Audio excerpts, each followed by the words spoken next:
澳大利亚阿德莱德维吾尔母语学校举办了纪念约苏普·哈斯·哈基普诞辰1000周年活动，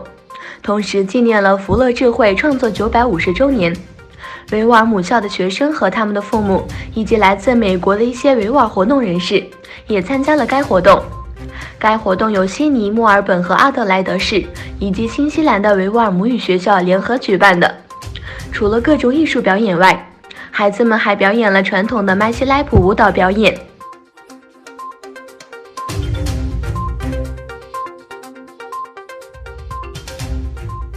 根据土耳其作家穆罕默德·艾米勒在其社交媒体上分享的信息，在德国长大的哈姆扎·厄齐奥尔出版了一本有关中国监狱生活的书。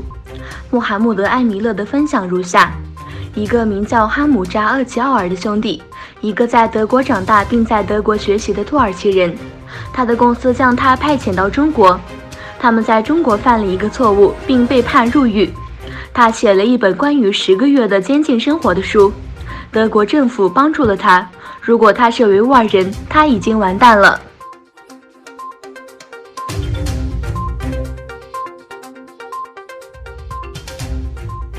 中国手机用户现在在注册新的手机服务时，必须进行面部扫描。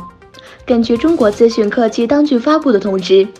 今天起，在中国实体通路申办新手机门号时，电信业者需扫描客户的人脸辨识资料登记，反映北京持续加强对网络空间的控制。中国工业和信息化部9月发布《维护公民网络空间合法权益相关通知》，列出加强电话用户实名登记的新规定，包括民众申办新门号时，电信业者应运用人工智能等技术手段以确认用户身份。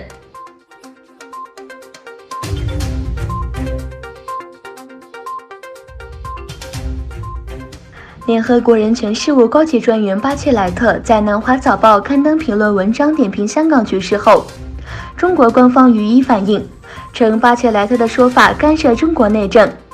联合国人权事务最高级别专员的巴切莱特就香港局势在南华早报上刊登文章，要求依法对香港警察是否存在过度执法的问题展开独立调查。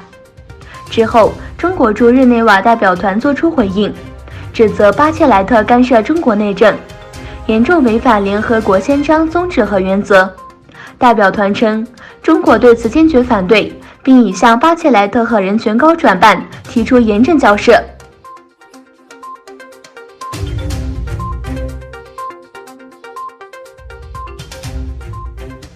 美国国务院发言人日前对俄罗斯通过有关外国代理人的法律表示担忧。俄罗斯驻美大使馆就此敦促美方停止干涉俄罗斯内政。俄罗斯联邦委员会此前通过了一项法律，允许将接受国外资助的自然人认定为外国代理人。美国国务院发言人摩根·奥斯塔斯在社交媒体上发文说，俄罗斯通过了有关规范媒体作为外国代理人活动的法律，